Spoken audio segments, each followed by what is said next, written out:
Welcome to Khanversations. I'm Muqtadar Khan, your host, and today I want to talk a little bit about Bangladesh. Bangladesh has had a massive government change, massive, some people call it a regime change, but they had a revolution more than in 2024 August. So Sheikh Hasina's government was toppled, and after an interim government by Muhammad Yunus, but allegedly by technocrats. But they now have a new government with BNP, with Tariq Rahman as the prime minister. So I just wanted to take a look at how Bangladesh is doing since its new government has been formed.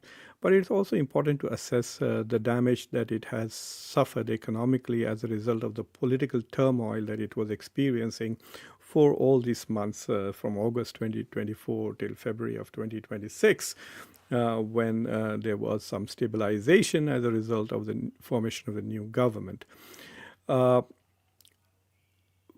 I don't want to delve too much into the causes of the why it happened. The primary reason really was people were unhappy with how the Sheikh Hasina's government, which had become very authoritarian, there was hardly any democracy in the country, and the biggest problem was really how it was distributing public goods in terms of benefits, etc. So there was clear partiality, and on top of that, the young people, the so-called Gen Z, were finding that they had no opportunities, and so as a result of that, there was a widespread discontent. Even though the economy was doing reasonably well, it was recovering pretty rapidly after COVID. In fact, in one of those 2 years, I will show you, it recorded 7% growth rate.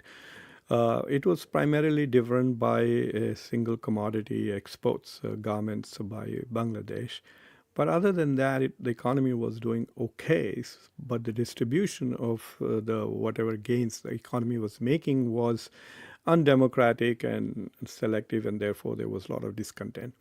So what I'm going to do is, I see Bangladesh's primary problem is for the government to restore faith in the effectiveness of government, and also in the impartiality of government. You don't want BNP to behave exactly as Sheikh Hasina's party had done prior. It should not look as if it is helping only those who are associated with its party. I hope it does manage to convey that it is distributing public goods equally and to everybody. But its challenge really is to recover from the double blow that Bangladesh has suffered. One is from COVID, and the other one is from political turmoil, and then this third one, actually, if you count the war in Iran and its impact on all global South economies. In fact, the impact is global. So basically, the task for this government is to recover from these three challenges that it is facing. So one challenge is recovering its economy, and the number two is Bangladesh. It's essentially clearly, it's very clear that Bangladesh is reconstituting its grand strategy. So there's significant shifts in foreign policy. The biggest shift clearly is movement away from India. Under Sheikh Hasina, India was the closest foreign power that Bangladesh was aligned with. The relationships were absolutely marvelous. They resolved many issues except the Tista River problem, sharing of that river water. Other than that, most border-related issues were resolved, but not the immigration or so-called illegal immigration issue. But the relations were very good, but now it seems that India is not the desired partner that Bangladesh is choosing. It's moved away significantly from India, partly because they suspected and feared that India might want to bring Sheikh Hasina back. Hopefully, India has turned the page on that strategy or that policy. So Bangladesh is now moving more and more towards China, obviously consolidating its already deep relations with China. And Bangladesh is also opened a new avenue, which is very troubling for India, which is also increasing the distance between Bangladesh and India, which is growing relations with Pakistan. In fact, the most recent development where Bangladesh decided that its civil servants will not be trained in India, in Missouri, but will be trained in Lahore with the Pakistani civil servants. That is a major shift in priorities in terms of preferences with whom you want to be aligned. So Pakistani civil servant, which are essentially the same, all of these are spawns of the British civil service. But nevertheless, now the Bangladeshi way of governing locally will be influenced heavily by the Pakistani way because the Bangladeshis. I'm quite surprised as to why Bangladeshis are going to Pakistan to gain training. Why not the other way around? Why not Pakistani civil servants go to Bangladesh? Especially, I think Bangladesh has done better than Pakistan when it comes to gender empowerment and the role of women in politics and governance and even in the business sphere. Bangladesh has done better than Pakistan in terms of growth rate. Bangladesh's economy, right now, its per capita income is more than India's. And between these three countries, Bangladesh is higher per capita income. Bangladesh has grown faster. It's a bigger economy than India, Pakistan with a lesser population. So it's quite surprising to me. So it is, to me, it is a political decision or a signal or messaging that Bangladesh is sending its civil servants to be trained in Pakistan. I would think it should be the other way around, but what do I know? But that is a signal that there is a lot of intellectual, military intelligence and navy partnerships between Bangladesh and Pakistan, which obviously is messaging to India, and I'm sure people in Delhi are not only concerned but also kind of irritated by that.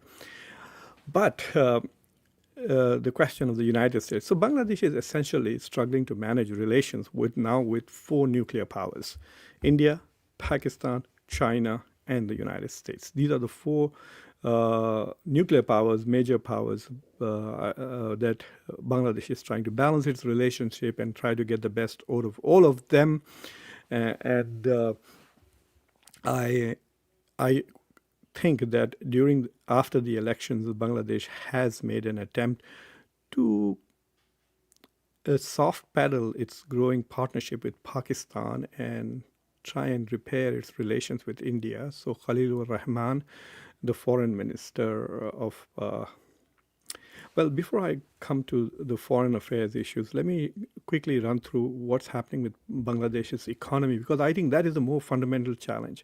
If the Bangladeshi government gets distracted with geopolitics and grand strategy and reformulating its relations, etc., it might do more harm, because I think that should be its number one, number two, number three, number four, number five priority should be economy, and then everything else. So let me show you some data about Bangladeshi economy. I like to share information, otherwise it appears as if we are talking in air. So this is the data that I have for Bangladesh. And so if you look at the changing it, so Bangladesh for the last 5 years, or rather 4 years. So in 2022, Bangladesh was growing at a rate of 7.1%. And then in 2023, it became 5.78%. And then in 2024, this was a critical year. But until August, it was under Sheikh Hasina, that was 4.22%. Then it dropped. This is the political era of Muhammad Yunus. Obviously, too much of political turmoil, domestic instability, etc. No wonder its economy went down to 3.49%. That's not really a good number for a developing country. But what you see in the yellow is the first quarter growth rate at 4.5%. So you could argue that now that Bangladeshi government you have an elected government, they are beginning to show some recovery in spite of the Iran war-related global economic instability. Now, the 7.1%, a lot of economists apparently think it is still the recovery from what happened in COVID. So most economies went down and went up, went down and went up. uh, during COVID. So immediately after COVID, the years 22, 23, 24 are seen as recovery years, and so most economies have shown higher growth rate because they're coming out from a decline. These are not good numbers for Bangladesh. They have to get it up there to 7 or 8%. They are still, even though they have a higher GDP than India per capita, they're still rated as a low-income economy, I think, by the World Bank. So if you look at the next number 2 row, I have total net foreign direct investment inflows. So if you look at 2022, it was 1.52 billion. Even though growth was 7%, the foreign direct investments that were coming in were just 1.5 billion, then went to a state around 1.4, then 1.27. But in the year where it was having a lot of political turmoil, a lot of money came into Bangladesh. I find that rather curious, 1.77. In fact, in the last 5 years, the best year of foreign direct investments that Bangladesh had was under Muhammad Yunus, $1.77 billion. And then it's doing very well in 2026 already. So the forecast is that it will probably have close to $2 or more billion of foreign direct investments. And then look at the unemployment rate. I really don't know what to make of this data of unemployment. So it's around 3.8%, 3 to 4%. That's where the unemployment. And this is much better than the US. The US is 4.3% unemployment at the moment. India is also close to 5% right now. So Bangladesh's economy, either this data is entirely unreliable, absolutely unreliable, or one needs to wonder, like, the economy should be in pretty good shape if only 3.8% people are unemployed. This is usually the data of those who are seeking and looking for jobs and not finding jobs. So this is as far as the Bangladeshi economy's macro numbers are concerned. The inflation is also not very high, at least what the government is reporting. But I also wanted to share with you who is investing in Bangladesh. And so if you notice the Bangladesh, the data on Bangladeshi investments, let me go to a bigger venue where I can see it more clearly. So if you look at the foreign direct investments, the U.S. Has been investing around $300 million every year. Investments from the U.S. that are coming are about 300, and they have stayed more or less steady with a little dip in 2023, 24. The China's investments, foreign direct investments, are around $200 billion.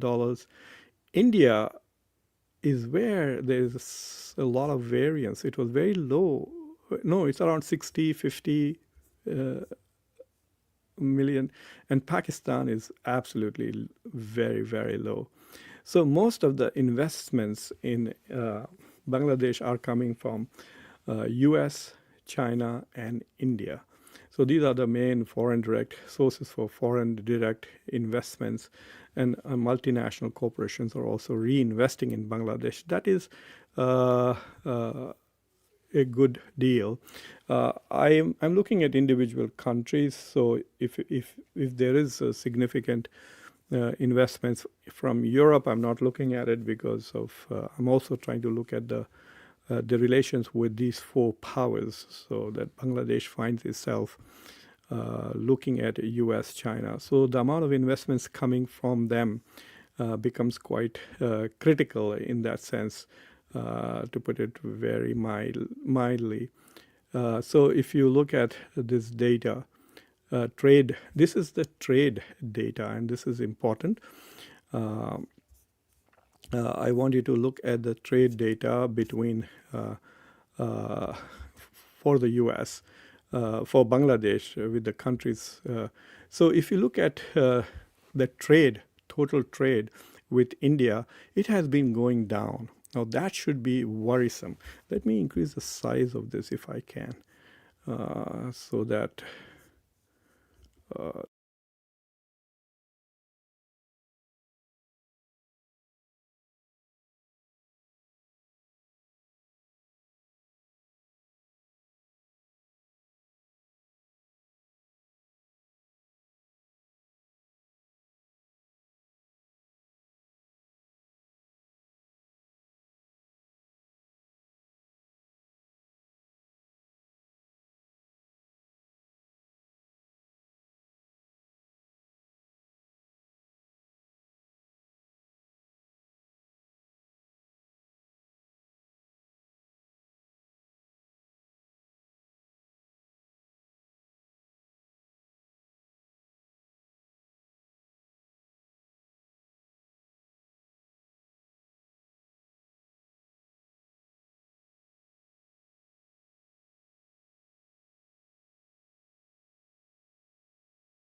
that will be something very important to keep in mind, because this is a big spike. So it goes from by nearly 33% increase in trade with China, because of the bad relations between Bangladesh and India. India stopped sending things to Bangladesh, and so the relationship stopped. There was closure of the border, etc. So as a result of that, India's loss was China's gain. So China has gained at India's expense, I think, in terms of trade relations. There was a lot of, so for example, the raw material that Bangladesh needs to for its garment industries that is exporting to the US. There is a shift there because Bangladesh has now agreed to buy American cotton. So instead of buying from India, I think it's buying from the US. And then there's also a shift in Bangladesh's some of the raw material that India stopped sending it in order to put pressure. I think it backfired because China really stepped in. And that, I think, is going to have a political impact. Look, if you're more dependent on another country, or you have deeper relations, trade relations with one country more than others. So, for example, if you have to choose between China and Pakistan, there's no debate at all. If you're a Bangladeshi leader, you have $23 billion worth of trade here, not even 1 billion here. And the same would apply with respect to India. The problem with India is there's so much of hatred generated constantly against Bangladeshis. Just yesterday, I think the mayor of Mumbai said we are going to kick out all Bangladeshis from Mumbai. And so there's a constant hatred from Indian leaders about Bangladeshis, treating them as infiltrators and stuff like that. And that undermines India's foreign policy in the neighborhood because of the hate speech coming from BJP leaders, primarily in every election, whether it's in Bengal or Assam, etc. Bangladeshis are always a target, even under Sheikh Hasina. And I'm quite surprised that Sheikh Hasina didn't push back when she was having such good relations with Prime Minister Modi. So that's as far as the economy is concerned. Bangladesh has currently announced that it is going to be getting a $5 billion sort of support from Asian Development Bank. and it'll be $1 billion per year for the next 5 years. And they're going to invest in developing Bangladesh. More interestingly, Bangladesh is renegotiating its $5.5 billion deal that it had with IMF. So they feel that their policies are very different from the previous government, and the conditions that IMF is imposing on Bangladesh for getting the reforms that it demands. But IMF loans always come with demands for reform. So those reforms, this government thinks, Tariq Rahman's government feels, the BNP government, that it cannot fulfill the obligations that the previous government. So they want to renegotiate their agreement, which is around $5.5 billion with IMF. We'll see what happens. And I looked at the shareholders of Asian Development Bank. Because if they're going to give $5 billion, I was wondering which major power will then have additional influence on Bangladesh. Because, see, if someone is borrowing money from you, you always have influence over them. So this is the shareholder. No, sorry, this is not. Which is, I think this is the one. I'm getting the wrong one. Maybe this is, yeah, this is it.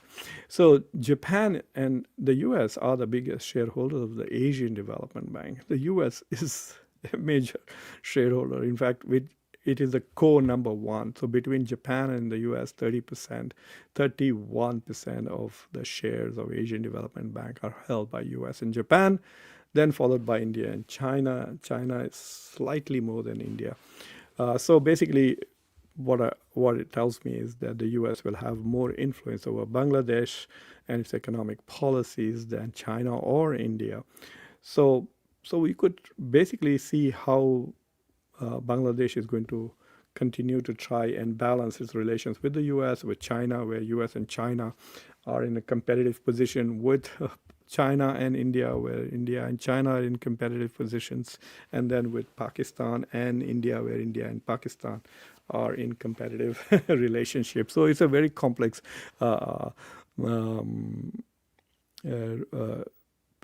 it's a very complex puzzle for the Bangladeshi foreign policy to balance all of these issues. So I was looking at what moves their foreign minister Khalilur Rahman has made since their government came to power. So his first visit was to Great Britain because it was part of the Commonwealth, I guess.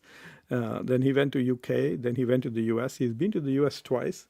And the biggest change there is that there is a major energy deal that these two people have signed, Bangladesh and the US. And it appears that the US has now become a major guarantor, other than UAE and Oman, from where Bangladesh buys its gas and petrol. The US has become a bigger provider of energy to Bangladesh than even India. India actually has a pipeline from Assam to Bangladesh, and India has helped sells diesel to Bangladesh, but has actually helped Bangladesh during the economic crisis. So India has taken advantage of its reserves to help its neighbors in South Asia. I noticed that China's help was just very symbolic and nominal. So like I think India sent about 180,000 barrels, 180 million whatever barrels. And, that's probably 6 or 7 times more than what China has given. But the deal with the US is for LPG and LNG. And I will show you, I generated an interesting infographic for that. I'll show you in a bit. But let me by looking at Khalilur Rahman's travels, it appears that he went first to UK, then to US, then to Turkey, Antalya Diplomacy Conference, where he met with Isaac Dar. So even though he has not gone to Pakistan yet, which is very interesting. But in April, he went on a long visit to India, met with Ajit Doval, met with Dr. Jaishankar, had a 3-day visit there. So it looks as if Bangladesh is trying to repair its relationship with India. And in order to repair their relationship with India, they are not troubling India by, literally rushing to Pakistan. They did meet the Turks before India, but it was in a multilateral situation. So you could say that the the the bilateral meeting that Khalilur Rahman had, the first one is with the U.S., but it's also part of Bangladeshi campaign to win the UN General Assembly presidency. It's campaigning for that. And so, but it did sign a major energy deal in the U.S., and that was, I think, in March. So you could say that the first major uh, bipolar, bipartisan visit was to the U.S., and then to India in April, and then in May he went to China. So in that sense, you could say that the foreign minister of Bangladesh went to India first, went to U.S. first, then to India, and then to China, and not to Pakistan yet among these four countries. And but the reports are coming. The reason why I'm doing this is because of the reports that Tariq Rahman is now going to go to China at the end of June, and that will probably be his first visit. If anybody from the Indian Ministry of External Affairs are watching this show, my suggestion is give him an invitation. Come to India first, if there is some opportunity. He could have been invited as a guest to the Quad Summit. It would have been interesting. But anyway, so as of now, China seems to be the number one priority for Bangladesh. And I think Bangladesh is going to be a major challenge for India because of its economic dependence on China increasingly. And the role that the U.S. is playing. I will not be surprised if Bangladesh-U.S. trade increases over India-U.S., India-Bangladesh trade. And that would not be good in India's interest. So India needs to remove all the restrictions that it has put on Bangladesh with regards to trade. Remember, this is very important. Strong trade relations stabilize diplomatic relations, and they reduce tensions from geopolitical tensions, because everybody realizes that, look, we have a high degree of trade with this country. We don't want to risk that. Like, for example, the U.S. has such geopolitical issues with China, but because of the interdependence of their economies and the huge trade that they still have, close to $450 billion between U.S. and China, they don't want to destabilize that. So they try to manage and political and geopolitical differences in order to sustain economic relations. This is something that I wanted to share with you. This shows essentially the oil deals. So Bangladesh has one major oil. You can see this friendship pipeline. It's called India-Bangladesh Friendship Pipeline, which brings about 180,000 barrels of diesel from Assam. You can see the map here from Assam to Bangladesh. But now they have signed two deals to get LPG and LNG. So 62% of LNG is going to now come from the US, and 17% of its LNG is liquefied natural gas and liquefied petroleum gas. So they're both going to come from the United States. So the US is, my God, the US is now producing more oil than China and Russia combined. And so it's pushing Marco Rubio, like I've been saying about Marco Rubio's visit to India, that his number one priority is to sell oil. He's become an oil salesman and an oily salesman also in some extent. So he's selling oil to Bangladesh, to India, and that's major. So this whole talk of India importing $500 billion worth of stuff from the US in the next 5 years, is the target is energy. So the US has now entered, is a supplier of energy to South Asia thanks to Bangladesh. And that is important, that US is now a bigger supplier of oil, LNG and LPG than India, which is a supplier of. There's another challenge that India faces with regards to Bangladesh, because when Khalilur Rahman went to China, they talked about China's role in the Teesta project. I really don't like to get into the nuts and bolts of those little discussions. But there's a problem with water sharing, and they have not been able to resolve the problem with India, and China is providing strategic assistance there. And that is where I think you can actually see a trilateral conflict that will happen with Teesta. So when it comes to energy, US has become a bigger supplier to Bangladesh than India.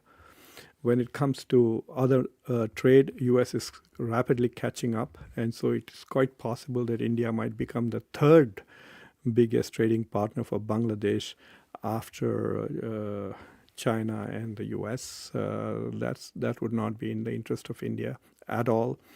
And what is interesting is whereas Pakistan is concerned, while there are all these symbolic things going on about Bangladesh is playing cricket and they thrashed Pakistan 2-0 in Test match. It was wonderful to watch. Nahid Rana bowl at 152. He's the fastest bowler in South Asia, I guess. But at least in Test cricket.